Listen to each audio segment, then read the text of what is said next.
Good evening, neonates. I have been tasked with introducing you to the world of darkness. Let's start with the basics, and please save all your questions until the end. There's a lot of misinformation about vampires in the world of mortals. From being unable to walk across running water or enter homes without invitations, to being repelled by garlic and crosses. None of this is true. It is all part of the Masquerade, a mix of rumors and agreements among the kindred to spread misinformation and make mortals believe that we're not real. However, the sun will destroy us, and we fall into a deep sleep during the day. Stakes do not destroy us, but they paralyze our body and mind, leaving us helpless. And, most importantly, we must drink blood to survive. Blood drives and heals our bodies, awakens us each sunset, and powers our disciplines. Your blood can even create servants and new kindred. When a mortal or vampire drinks a vampire's blood, they will begin to desire to serve them, maybe even fall in love with them. This is called the blood bond, and the effect is magic, not real. Should a blood bond be broken, the released thrall might like and miss a good master, or hate one who abused and used them. When a mortal drinks a vampire's blood for long enough, they become a ghoul with some of their master's powers and an overwhelming desire to serve them. But when a vampire drains a mortal and then feeds them their vampiric blood, that's the embrace. Now they're sire and child.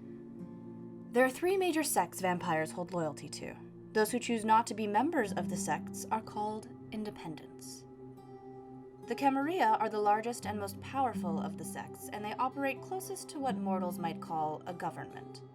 Before the founding of the CHIT, the clans of vampires ruled their childer and the mortals in their domain. But in the Middle Ages, vampires started to fight amongst themselves for territory, and the mortals formed an inquisition with methods to hunt and destroy vampires. There was a revolt among younger kindred, and in order to regain peace, a sect was established where vampires could discuss their needs, back up deals, and, most importantly, they created the traditions, the laws of vampires. Those who didn't like the structure of the CHIT, but thought the traditions were worth following, are known as anarchs. They exist mostly at peace with the CHIT, but only care for their own small baronies. The final sect was also founded in the Middle Ages, in direct opposition to the CHIT. The Sabbat believed that vampires are monsters cursed by God. They reject the trappings of humanity and the masquerade that keep us safe and flaunt their monstrous nature. They also follow a twisted religion that preaches the coming of Gehenna, a time when the ancient, sleeping first vampires will awaken and devour their children. They call for a preemptive destruction of the Ancient Ones and to raise an army to stand against them in the final nights. Under the trappings of this faith and promises of freedom, they are zealots, criminals, and diablerists of the worst kind. In order to be a member of the Los Angeles court, you will need to adhere to the traditions and know the positions of a CHIT city. The Masquerade is the agreement that mortals can never know that vampires are real. Kindred spread rumors to sow discord, while we rule from the shadows. The most dangerous thing for our kind would be if humanity discovered our true nature. The prince is the master of their city. Those who wish to live in it must do as they command. Only the prince of a city may approve the creation of new kindred. If you sire without the permission of the prince, both you and your childer will be destroyed. Should one create a new vampire, you are responsible for all their actions until they are released from your authority. If you enter another's domain, you must present yourself and respect their authority. Only the prince of a domain has the authority to call for the destruction of one who resides within it. Any who would destroy another kindred with hospitality shall be destroyed themselves. CHIT cities are ruled by a variety of positions, starting with the prince. As I mentioned a few times before, the prince is the leader of a city. Prince is a genderless term and could be anyone with the power and influence to claim the title.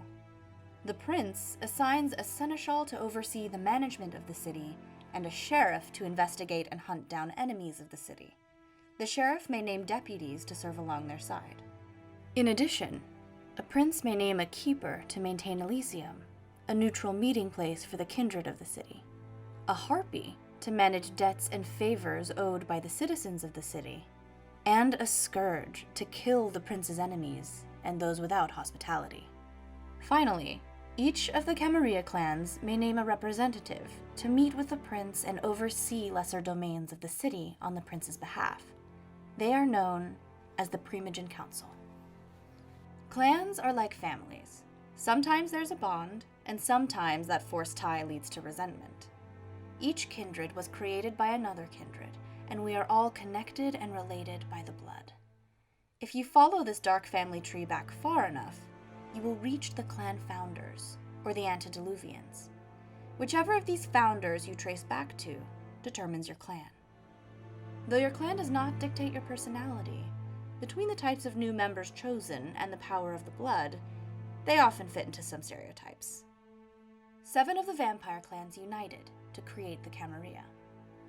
The BRUJAH are passionate warriors and philosophers. The blood gives them incredible strength and power, but makes it difficult to contain their emotions. The GANGREL have always been outsiders among the kindred. They're more at home away from cities.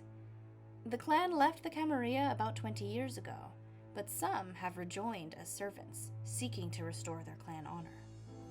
The Malkavians are visionaries, or insane, depending on who you ask. They are masters of perception. The Nosferatu are cursed with an inability to hide their true monstrous nature. They must hide in the shadows to protect the Masquerade, but make amazing spies and information brokers since they're used to the sidelines. The TOREADOR are artists and creators. They strive to find perfection and beauty in the world and change it to suit their needs. I am a member of the TREMERE clan. We are the youngest clan, descended from a house of wizards who gained the power of vampirism through magic. The TREMERE have unlocked powerful and strange magic within the blood, known as thaumaturgy, and have always been staunch supporters of the Camarilla. The VENTRUE are a clan who hold powerful influence within the Camarilla. In the past, they embraced kings and knights, and now they choose businessmen and soldiers. Their blood gives them the perfect abilities to be strong leaders. 2 clans were particularly brutal to their elders during the war that created the Camarilla. They united to found the Sabbat. The LASOMBRA solved their problems through force. Many of their members are deeply religious in whatever faith they choose to follow. Their most unique traits are their power over the shadows themselves, and that they do not reflect in mirrors. The Tzimisce are shapeshifters who want to change the world around them. They see themselves as monsters and revel in their inhuman forms. However, when needed, they can use their abilities to infiltrate mortal and kindred society. Previously on Vampire the Masquerade, Los Angeles. LA is in chaos. An inquisition of mortals has scattered the Sabbat and forced us deeper into the Masquerade. A decade ago, the BRUJAH Primogen was slain in battle with the Sabbat gathering around LA. The sheriff has gone missing, the prince has not been seen in months, and now they say the TREMERE Primogen, Anna, is not around too. Felicity Gale, the TOREADOR Primogen, can't even be bothered to come to Elysium. In this time of strife, the prince called the court of Los Angeles to a mansion hidden deep in the Angeles forest. The prince has left LA for an unknown amount of time. He has commanded that the court find a way to keep order while he is gone and determine a new Primogen council. And one more thing. The prince invited a representative from the Prince of Orange County, a Sabbat ambassador, and the Prince of Sacramento himself. During the night, puzzles were solved, rituals were performed, drugs were dealt, deals were made, hallucinations returned. The Inquisition was met with. Bats were also met with. And Taylor Swift concerts were missed. Before the vote, the bishop of the LA Sabbat, Demas, revealed himself and asked to join the Camarilla if given essentially unlimited authority. In the end, the city chose their Primogen, who decided to postpone a decision on a prince and rule themselves. They also invited the LASOMBRA to join the Camarilla and gave the GANGREL full status as a clan once again. However, they chose not to invite Demas, Clan Zemisi, and the other Sabbat into the Camarilla on their terms. They then named Josiah as the new Keeper of Elysium, and Sophie as the new Scourge. It has been 20 days since that night, and much has happened in the world. A black sarcophagus was discovered in Egypt, and the blood moon was eclipsed over the Middle East, where elders and Sabbat are said to be gathering. An attempt was made to split California into 3 states to reduce the influence of Prince da Gama, but he stopped it before it ever made it to the ballot. The Inquisition attacked Orange County, and the Sabbat and Caitiff, or the clanless, moved in. If there are survivors, they're in hiding. Electronic communications and old patterns are compromised. It was discovered that the old sheriff and Felicity Gale had both been destroyed by the Inquisition as well. Anna and the prince's whereabouts are still unknown. Tensions are rising between the Camarilla of Los Angeles and the Sabbat, as more and more hungry vampires pour into the surrounding area, pledging themselves to the bishop. They are running from the Inquisition, drawing too much attention to themselves. If a peace agreement cannot be reached, it could mean a new war and the ending of eternal lives as mortals grow ever more powerful. Now that you know what to expect, I can teach you how to survive these final nights. The first rule is to be safe. Look out for those around you, and you may always leave a scene if you're uncomfortable. There will be no actual combat, and if you must draw blood, seek out a storyteller. The second rule is to have fun. You can't win or lose, and all we will leave behind is our stories, so make it a good one. If your secrets get out, that's fine. You'll be remembered. Finally, try to stay in character as much as possible. In LARPing, you are your character at all times, from your mannerisms to what you're holding. Have fun with it. Remember to play your character. You don't have to make the smartest or best decision. Do what you think your character would do. This isn't a game about winning and losing, so have your own goals and pursue them. There is no preordained ending, and you don't need to follow what other characters want. And if you know something your character doesn't, like, for example, that another character is using a discipline to spy on you, try to play as normal and ignore them. Or even play up your secret conversation to have more fun. You'll hear the word scene a lot. A scene is not defined in a hard way, but generally, a scene ends when the characters in a conversation or fight go their separate ways. Some rules are location-specific. There will be no running or fighting. If you wish to chase another character, walk swiftly or speak to a storyteller to start a chase scene. The kitchen, front yard, outdoor food area, and bathrooms are all out of play. You may not be in character if you are in them, since they are places to collect yourself or remove yourself if the game gets too intense. In addition, fabric marks objects and areas not to interact with, and tape on a doorknob marks a room as out of play. You will not need to look through drawers or cabinets. All puzzles and searchable locations will be clearly marked. You can trade most anything, including blood, boons, empty promises, influence or effort, information, and items. Blood is everything. Damage from combat drains your blood, and blood can be spent to use your powerful vampire disciplines. Blood is measured in drops of blood, or small red gems. When blood is lost from an attack or spent to use a power, give it to a storyteller or narrator.